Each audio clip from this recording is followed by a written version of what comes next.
Alors je suis à la Cité des Aventuriers aujourd'hui parce que je viens de terminer une expédition qui était en Antarctique où je suis parti de la côte du continent jusqu'au pôle sud en solitaire, sans assistance et en autonomie totale. Ça veut dire que j'avais pas de voile de traction, pas de chien de traîneau, donc je me suis juste déplacé à la force des jambes et des bras et j'avais pas de ravitaillement de nourriture sur le chemin. Donc j'ai terminé mon expédition en janvier 2019, donc il y a quelques mois maintenant, et aujourd'hui j'expose tout mon matériel. J'avais déjà fait pas mal d'expéditions avant, ça fait un peu moins de 10 ans que moi je pars à l'aventure en kayak, en 4L, à pied, à vélo, en moto et là dernièrement à ski. Donc j'ai eu la chance de me balader déjà pas mal sur plusieurs aventures, mais c'est vrai que le polaire c'est venu un petit peu après et j'ai fait plusieurs expéditions polaires de préparation.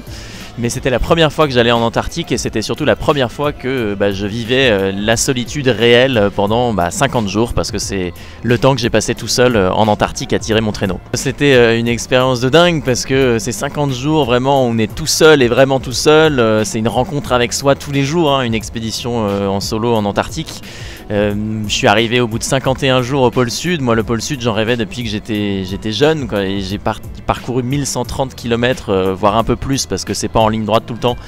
dans un environnement absolument fabuleux qui est très monotone parce que qui est tout blanc mais qui est grisant quoi. On a vraiment l'impression d'être sur une autre planète et je suis hyper heureux d'être arrivé entier avec tous mes doigts et il se trouve que voilà, c'était 50 jours vraiment dingue quoi.